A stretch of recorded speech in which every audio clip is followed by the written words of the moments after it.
ทึกได้3 ตัวนี่จะเป็น4 ตัวหั่นโม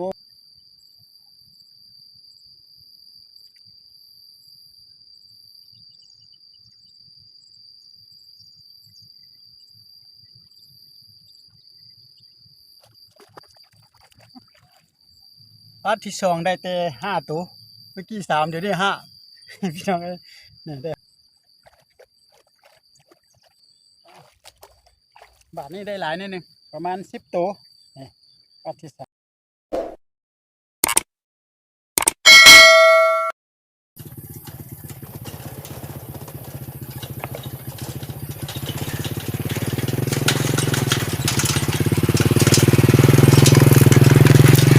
ครับทักทายสวัสดียามแรงพี่น้องที่เข้ามาติดตามรับเบิ่งรับชมเป้าจัน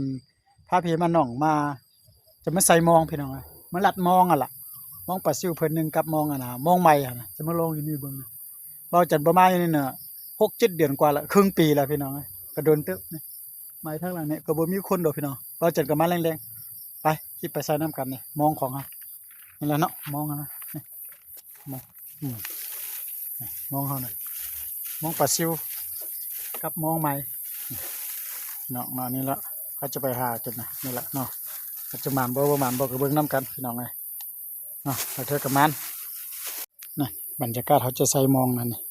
จะเบิ่งป่ามันป่าออกบ่นะแต่มองใหม่ได้พี่น้องจะไปลองเบิ่งเนาะสิมานหรือบ่มานก็คอยติดตามนะครับซุ่มน้ำกันแต่ว่าอยู่นี่ก็มีคนมาหากินหลายแหละพี่น้องเอ้ยแต่มื้อนี้ก็บ่จังก็เลยว่ามาอีกเทื่อนึงมาลองเบิ่งไปฟ้าจะข้ามพี่น้องบ่เว้าหลายยายห่างพี่น้องเบิ่งจะมีป่าพอจะได้กินแรงบ่เนาะนี่แบบนี้นะพี่น้องจะมีป่าบ่จันทรัดอยู่นี่บาทหนึ่งก่อนเด้อรัดอยู่วันนี้บาทหนึ่งกันบัวมีบ่เมื่อเขาเดี๋ยวนี้ไม่อยู่หลายคนแล้วเขาหากินนะ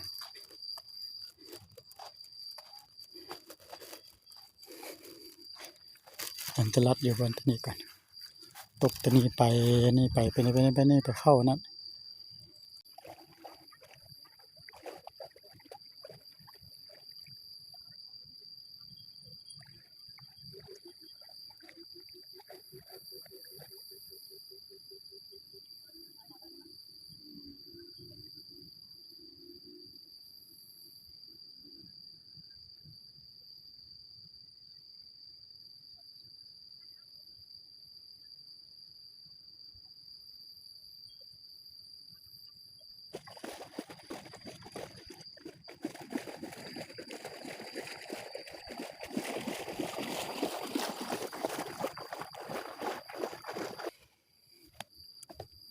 ไปพี่น้องไล่ป่าก่อนป่าบ่ค่อยเข้าละฝนบ่ตกน้ำลงหลายมาสั่นบ่ยังมีป่าหลายได้มาสั่นน่ะ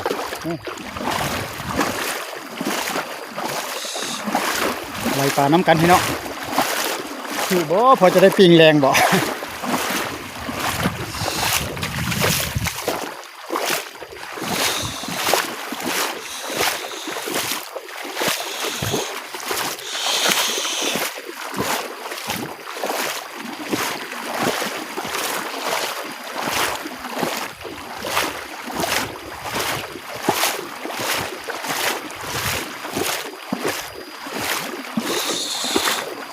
ปอมมองกับบตีนอ๋อ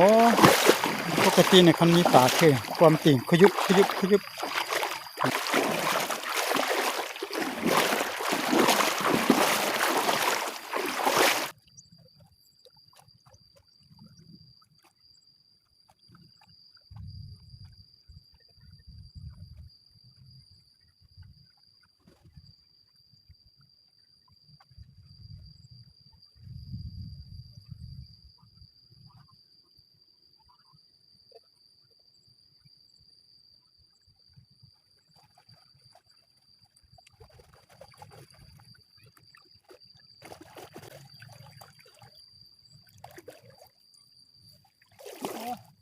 ี่น้อง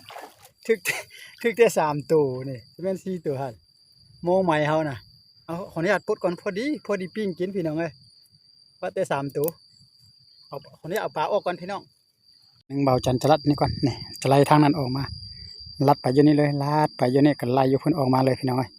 มาเบาจันขออนุญาตตั้งกล้องนี่ก่อน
าร์ทที่สองได้แต่5 ตัว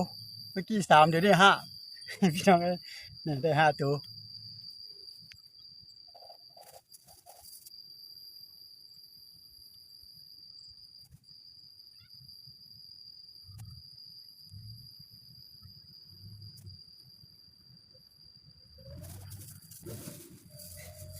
2 บาทหาก็ได้ ได้8 ตัวพี่น้องจะไปทางพุ่นอีกเพิ่นเอาไปรัดอยู่หั่นจะรัดประมาณ3 บาทเดี๋ยวนี้2แล้วรัดประมาณ4 บาทไปทางพุ่นเลยบัดนี้นะเลิกเลยข้ามไปทางพุ่นบัดนี้นะดูว่ามันเลิกมันหยังบ่เด้อจับกล้องเข้าไป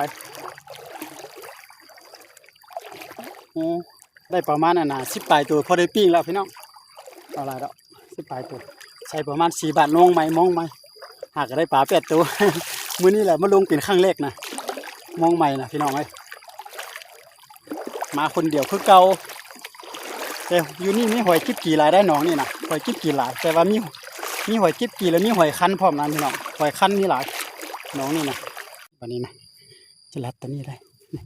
จะลัดไปอยู่นี่ลาดไปแล้วอ้อมไปนั่นแล้วก็เกี่ยวมาในไรนี่ก็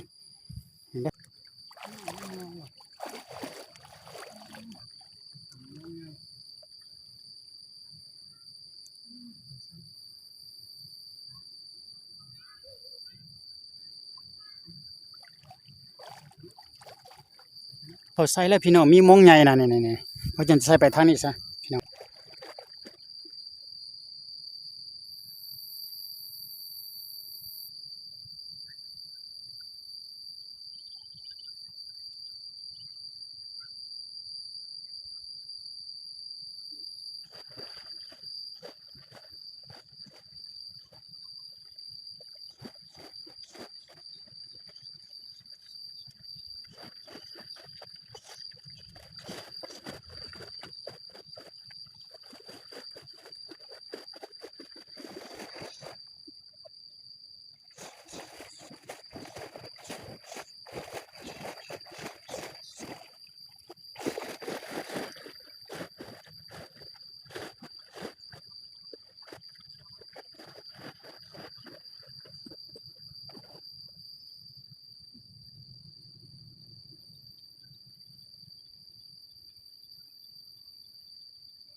บาทนี้ได้หลายนิดนึงประมาณ10 ตัวนี่บาทที่2 4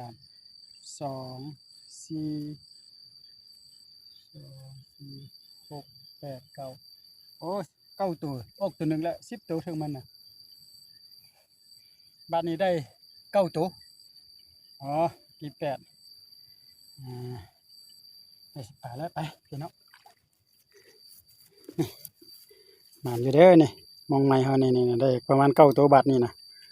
นานได้ปิ้งแรงแล้วพี่น้องไปเขาจะไปลุงตึมบาทหนึ่งอยู่พุ่นแหละพี่น้องเอ้ยอยู่พุ่นอยู่แจ๋พุ่นเด้อบาทนี่เด้อจะไปลุงอยู่แจ๋พุ่นบาทนี่นะไปเอาปลาไปออกก่อนฟ้าจะคำพี่น้องอาจารย์จะใส่อยู่ตึมบ่อนี่บาทหนึ่งได้เนี่ยข้างขอนนี่แหละพี่น้องใส่อยู่ข้างขอนทางนอกกันไปตัดอยู่พุ่นแล้วก็ไล่ตัวนี้ออกมาเด้อแป๊บเดี๋ยวเด้อใส่บาทหนึ่งอีกก่อนพี่น้องฟ้าจะคำแล้ว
พี่น้องบาทนี้ได้แต่ปลา3ตัว บาทสุดท้ายนะพี่น้องเอ้ยปลา3ตัวจูก็บาทสุดท้ายนี่แหละบ่าวจันก็จะกลับเฮือนแล้วเพราะมันค่ำแล้วเลยแต่วินตกดินแล้วพี่น้องเอ้ยเนาะเอาปลาออกก่อน3ตัวซื่อๆก็ได้ปลาประมาณ10ปลายตัวนะจะแม่น18 19ตัวพี่น้องพอได้ปิ้งมื้อแรงเด้อก็พอได้ปุ้นได้ปิ้งแล้วพี่น้องก็ทั้งเอาปลาออกได้ก็ทั้งแอปที่ทุกคนผู้เข้ามาติดตามรับชมก็ขอฝากไลค์ฝากแชร์ฝากติดตามมาเด้อพี่น้องหาอยู่หากินสหากินก็ประมาณนี้ล่ะว่าจันก็มีเครื่องมีของแล้วก็จะกลับแล้วได้พี่น้องเอ้ยตอนเฮ็ดอยู่เฮ็ดกินก็สิบ่ได้เห็นแล้วพี่น้องไปแล้วไปปิ้งดีๆแล้วก็ตำเจียวหมักเผ็ดหอมห้าวหั่นค่าๆแล้วก็กลับกินเบาจันมักแบบนั้นได้พี่น้องเอ้ยนี่มันมืดมันค่ำแล้วแต่มองเบาจันจะบ่ใส่ทันใส่แล้วก็แม่นโอเคบ่เน้นบ่อยู่ดอกมีแต่มองใหญ่ๆเขาใส่เขาจะแม่นเขาคนอยู่แถวนี้แหละไม่ใส่พี่น้องก็สรุปเบิ่งปลาเฮาก็ได้พอซ้ำนี้เนาะพี่น้องเนาะเอาปลาออกก่อนประมาณอยู่ซ้ำนี้ก็มองใหม่เนี่ยก็พอได้กินเนาะนี่พี่น้องปลาเด้อ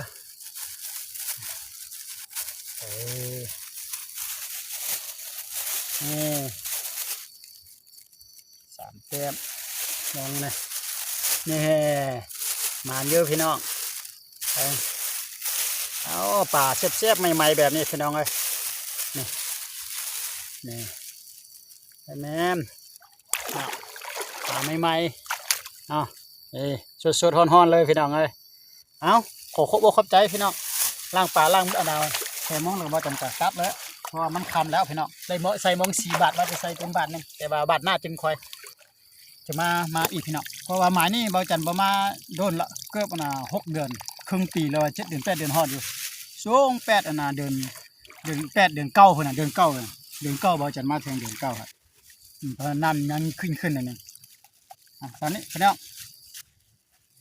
เบิ่งแล้วก็ฝากไลค์ฝากแชร์ให้เบาจันเด้อแต่ก็หาอยู่หากินกันนี่คันว่าได้กินก็ไปหาปลาก็พอได้กินอยู่แต่ไปโตนกนิยมช่วงนี้เก็บมองก่อน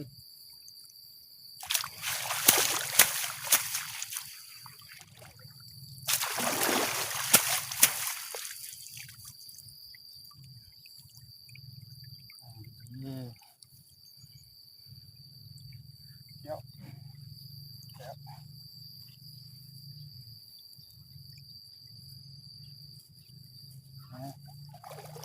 พี่น้อง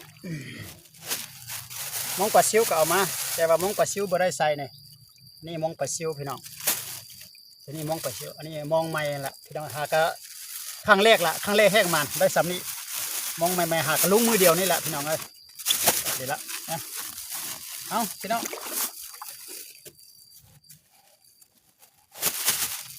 เอาขอบใจที่เข้ามาติดตามมาชมเบอร์เลยพักไรพักเสร็จเด้อกลับเพื่อนก่อนพี่น้องบ๊ายบายพอกันคลิปต่อไป